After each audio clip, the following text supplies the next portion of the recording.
Hi there, this is David and welcome to the Dungeons of Final Fantasy VI Ranked, from worst to best. Here, we're going to be looking at all the mainline dungeons of the original game and ranking them based upon their fun factor, how inspired the dungeon design is, and just the coolness factor overall. By my count, there are 29 dungeons in this game, so we have a lot to get through. And I know it's all completely subjective, but whatever, it's all in good fun. So, let's go ahead and get started. Number 29, the Tower of Fanatics. I actually put this notorious tower as a worst dungeons entry because this place is just obnoxious.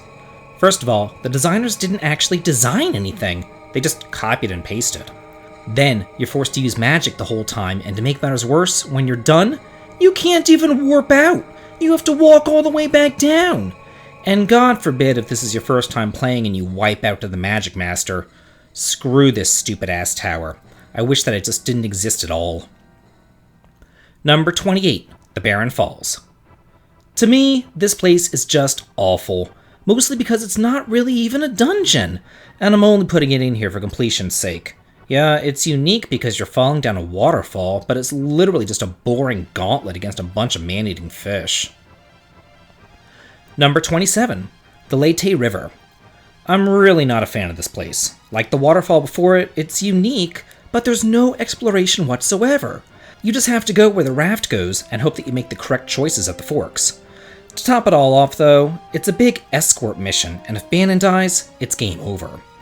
I guess the one shining spot here is that it's short and that you get to meet Ultras for the first time, the goofy little octopus back from whatever time when Final Fantasy didn't take themselves so seriously all the time. Number 26, the Serpent Trench. Another water level, another annoying level. About the only good thing here is the amazing music, and the Mode 7. As you go zipping through the trench, you'll have to choose various paths, and if you choose wrong, you lose out on the treasures. And believe me, it takes quite a bit of time to backtrack to here if you mess up. These 3 water dungeons are all unique, and I am glad that they included them all for variety. But I do wish that they were a little bit better implemented, because they all pretty much suck. Number 25, the Falling House. Poor SABIN has the weight of the world on his shoulders, and here we have the only real time dungeon of the game. And like Karnak Castle and Sky Tower before it, I'm not a fan of timers in games, especially since this is a one-time only dungeon and there's tons of treasure to be had strewn about. I mean, at least it is short and to the point. Number 24, Ebot's Rock. While some characters get pretty involved dungeons dedicated to their pasts and struggles, other characters seem to get the shaft, and honestly, Old Man Stragos probably should have just been forgotten. This place sucks. It's minuscule, you can't see anything in front of you, and it's just a fetch quest to go on and get random stones to put into a treasure chest. All of this just to get Grand Train, and you're probably not even going to use him anyway. Number 23, the Burning House. This is a pretty run-of-the-mill, small, generic dungeon that I'm including for the sake of completion. The only thing that it really has of note is on-screen encounters with the fires, and a place to try out our newest party member, Strago. Other than that, it just cements Interceptor as best boy. Number 22, the Snowfield. These aren't the Narshe Mines, but instead the separate dungeon that you go through in order to recruit Amaro. It's hidden, rather short, but punishingly difficult, with some of the hardest encounters in the entire game tucked away here, including the notorious Tonberries. Number 21, the Cave on the Veldt. For a unique World of Ruin dungeon, there's really not much here to be said. You basically come in here to either grab Shadow or Realm. Shadow if you're not completely heartless, and Realm if you let the poor bastard die a horrible death on the floating continent. There is some neat treasure and thieves hanging out here, but otherwise it's pretty nondescript. Number 20, Owser's Mansion. As strange and odd as this dungeon is, I'm not a fan of it. It's confusing, the paths go all over the place, and it's hard to figure out how to advance or how to get the chests, and the enemies here take no prisoners. To top it all off, it's dark, the music's terrible, and the boss fight at the end is just obnoxiousness personified. Too bad Realm doesn't turn her stupid ass around to help you or anything. Number 19, the South Figaro Basement. For just a non-assuming basement under the rich man's house, this place is actually pretty neat. Not only are there tons of hidden treasures and passages, but it actually looks like a basement, complete with like a dungeon and torture chamber. Then, to top it all off, you get to meet Celeste! In fact, the entirety of South Figaro with all of its intricacies and passages is really well done. I love Locke's scenario. Number 18, the Mountains of Thamasa. As the epic meeting point between humanity and espers, you would think that there would be more to this dungeon, but it's just a rather short jaunt that serves as a vehicle for recruiting Realm, beating the tar of Ultros again, and see Kefka go off the deep end in Thamasa. Number 17, Zozo. This is an extraordinarily unique place since at first glance you think that it's going to be a town. But then you're thrust into a dungeon, and even though I'm not really a fan of it, I can appreciate all the design that went into it. There's a clock puzzle that you have to solve in order to get a new tool, and in order to make your way to Terra, you have to climb and jump between all the dilapidated towers. But thankfully, whenever you do reach the end, you're handsomely rewarded with espers. Number 16, Mount Kolts. I really like mountain zones in JRPGs. There's something about the music with the sky behind you, going in and out of the caves, and having hot steroidal muscle bears duke it out in front of you. Yes, please. Not to mention that it drops you off in a secluded valley, where you get to meet the returners and get exposed to the true plot of the game. Number 15, Mount Zozo. I like this little mountain. You first see the entrance way back in the World of Balance, but you really can't get into it until the World of Ruin. So it's always kind of in the back of your mind as this mysterious place. Then, whenever you finally do find your way in, you're greeted with boatloads of great treasure, as well as a dragon fight. Not to mention, poor conflicted Cyan, who never did forget the dying soldier and his girlfriend Lola. Number 14, Cyan's Nightmare. Poor tormented Cyan! As somewhat of a tertiary character, he really does get quite a bit of character development, with 3 separate dungeons pretty much dedicated to him in his past. First, there's the Phantom Train, which took his wife and son off to the afterlife. Then, Mount Zozo, where you recruit him in the World of Ruin. And here, with a vivid dreamscape full of memories, and just as convoluted as many dreams end up being. You get to toy around with the Magitek armor again, and grab some nice treasures. It really is just a shame that you have to go through it with only 3 party members. Number 13, the Zone Eater's Stomach. How in the world are you supposed to find this place without a guide? Most people would assume that you would get a game over if all of your party members are swallowed, not get sent to an optional dungeon to recruit our friendly little mimic.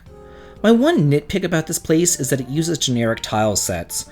It's a shame because they even gave Kai's body unique tiles in Final Fantasy Legend 2, so it would be nice to get that here.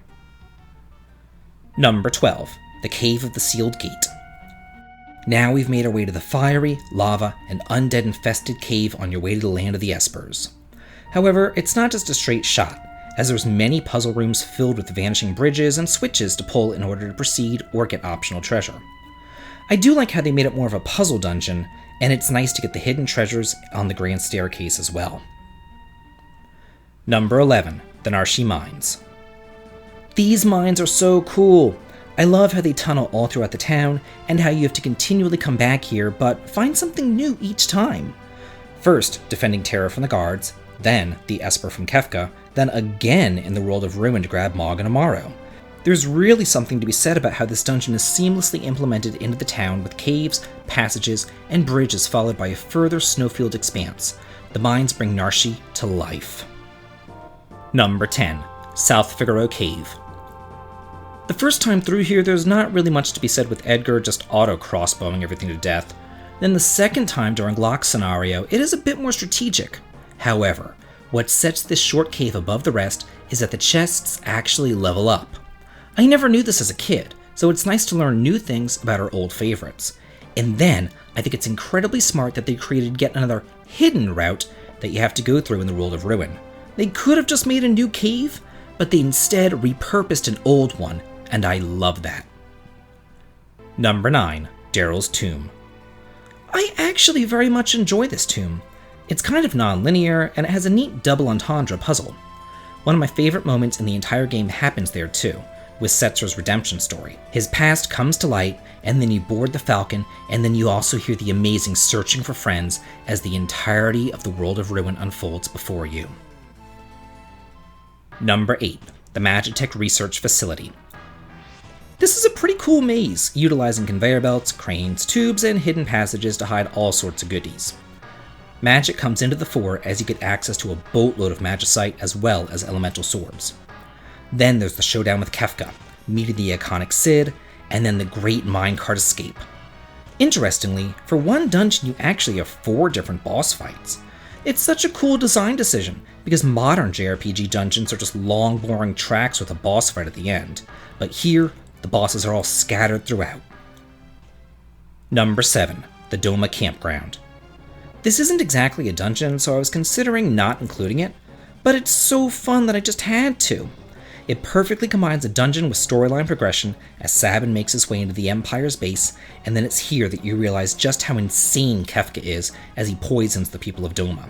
Then, Cyan unleashes his anger with a rousing bout of fisticuffs before you make your great escape on Magitek armor.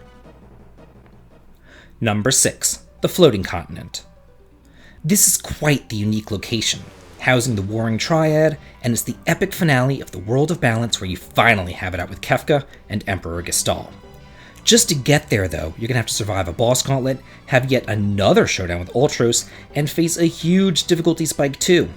The monsters all carry great items of steel, as well as cool lures to learn for Strago. Unfortunately, it is a one-time only dungeon, but it epitomizes everything that's great about this classic game. Number 5. The Ancient Castle. This is a prime example of a place that probably wouldn't even be in a modern game. It's not like there's a character attached to the Ancient Castle or anything, it's simply there to give more lore and background on the War of the Magi. It's also brilliantly hidden, you only find it by crashing Figaro Castle into it. Then, you get the amazing Serpent Trench music as you explore the ruins of the castle, receive visions, flashbacks, powerful espers, and equipment. Number 4. The Phoenix Cave. I know a lot of people don't like this cave, but I do.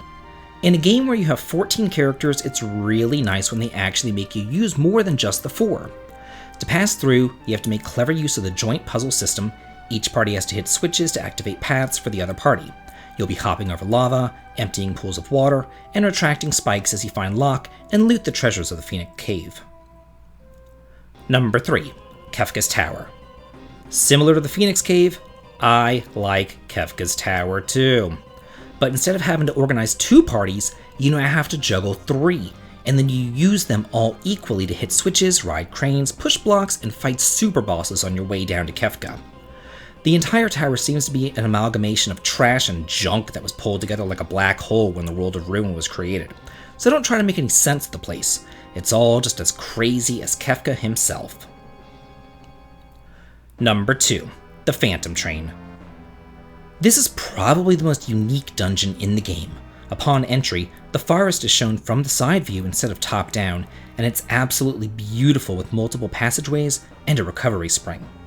Then there's the haunted train, filled to the brim with ghosts, who can join your cause or sell you items, or just attack you outright. The ghosts are relentless though, chasing you down, only to then feed you a scrumptious dinner just a few cars over. Such a fickle bunch. Eventually though, you'll have to actually fight the train itself. And finally, number 1, the Opera House. At first, I wasn't even going to include the Opera House, but it is a dungeon and there are encounters, and honestly, it's my favorite. They don't quite make unique dungeons like they used to.